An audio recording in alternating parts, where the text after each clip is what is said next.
Sir Brahmananda గారు, మీరు ఈ 82 ఏళ్ల వయసులో ఇంత యాక్టివ్గా కచేరీలు చేస్తూ ఉన్నారు. అంటే అంటే సంగీతం ఆరోగ్యానికి ఏమన్నా బూస్టింగ్ ఇస్తుందా? అదేమన్నా మృత్యుంజయ మంత్రమా? అయ్యో! అసలు నాదం ఇక్కడి నుంచే కదా మొదలయ్యేది. అందరూ ఆసనాలు చేస్తారు, ఊపిరి తీస్తారు. కానీ సంగీతం వలన ఏంటంటే ఈ ఆసనాలు తీయనక్కర్లే.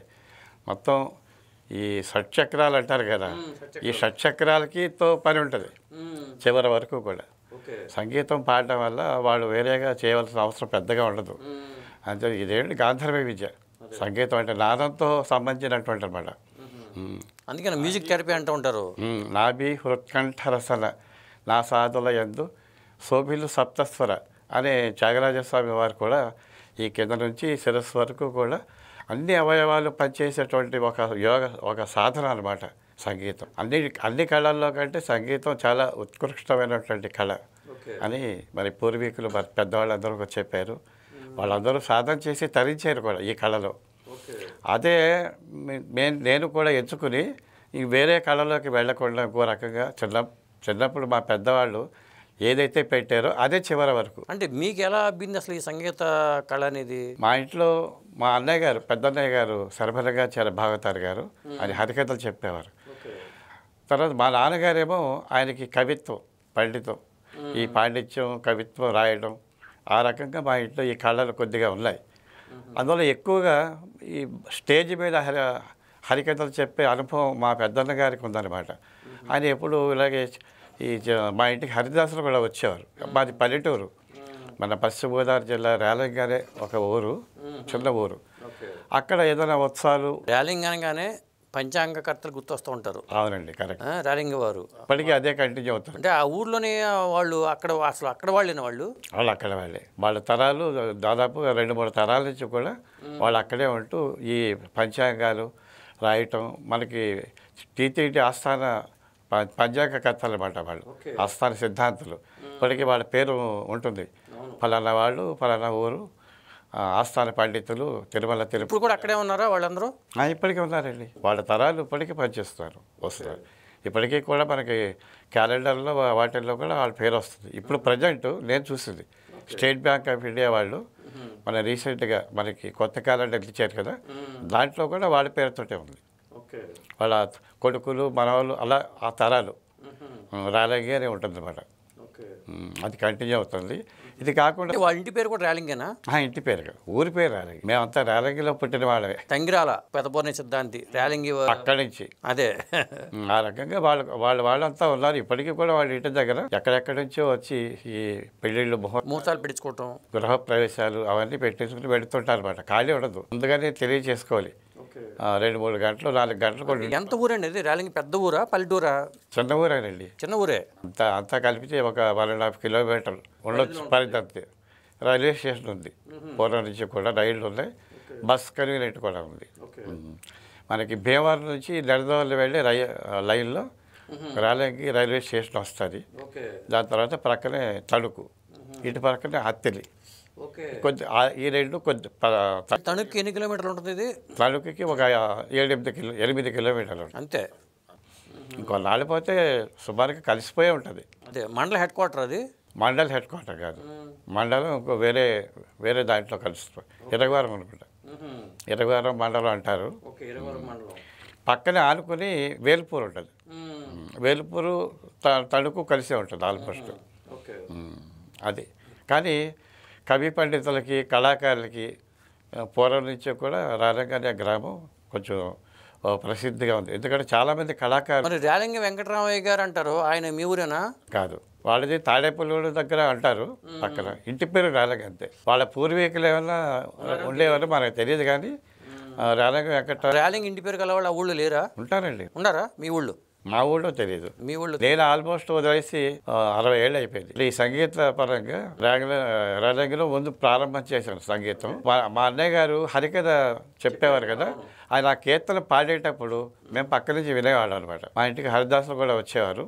వచ్చి ఆ కీర్తన పాడుతుంటే పిల్లలు కదా వినేవాళ్ళు. మెల్లిమెల్లిగా ఆ సువాసన కొద్దిగా మెల్లిగా పాడుకో. అంటే హరికథలు అంటే ఒకప్పుడు హరికథలు అనేవి ఎక్కడ చూసినా హరికథలు, బుర్రకథలు అంటూ రకరకాలుగా జనం ఆదరించారు. అవునండి. కానీ కాలక్రమేణా అది హరికథలు అంతరించిపోయినాయి.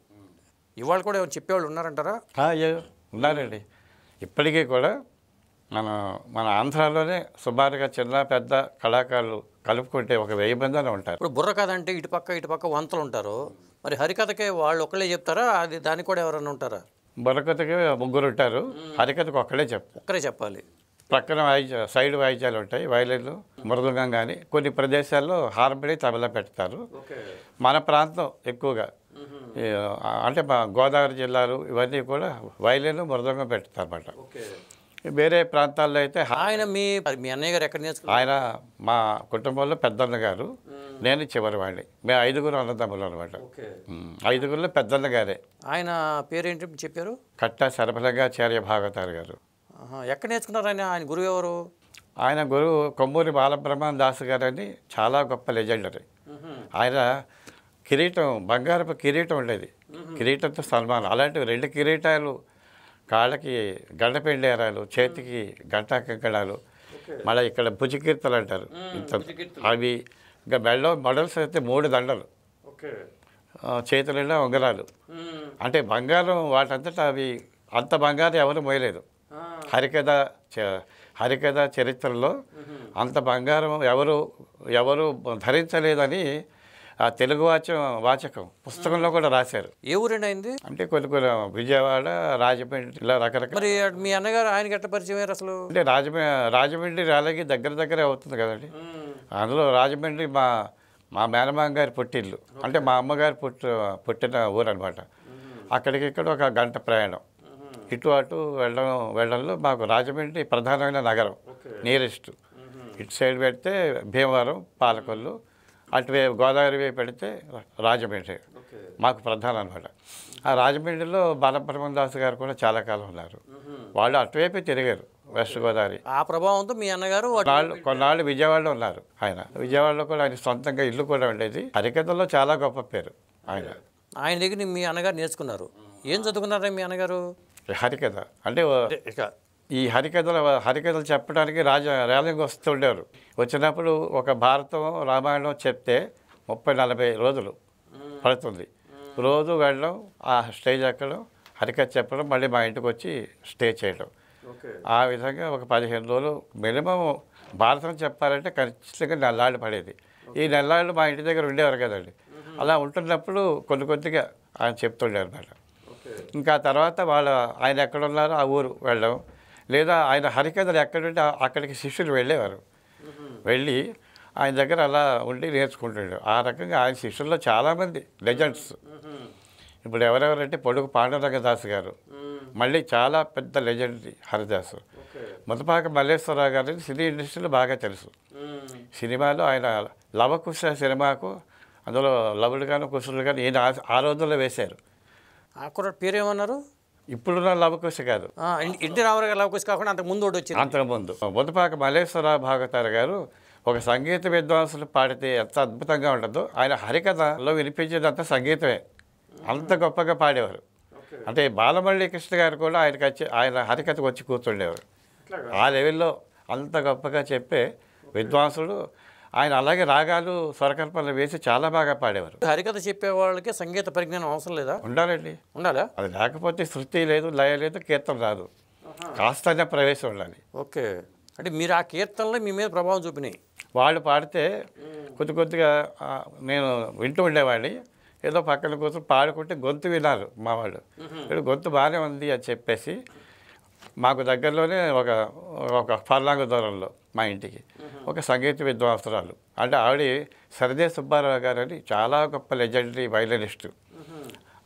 ఆయన దగ్గర ఇంటికి వచ్చి చెప్పేవారు, గాత్రం చెప్పేవారు, వీణ కూడా చెప్పేవారు. వీణ ఆయన కాదు కానీ వీణ మా గురువమ్మ గారి యొక్క ఇంట్రెస్ట్. గాత్రం చేస్తే వీణతోటి ఊరికనే ప్రాక్టీస్ చేయొచ్చు. అలాగే వీణా గాత్రం కూడా ఆవిడ వాయిస్తుండారు. మాకు దగ్గర రిలేటివ్ కూడా అవుతారు.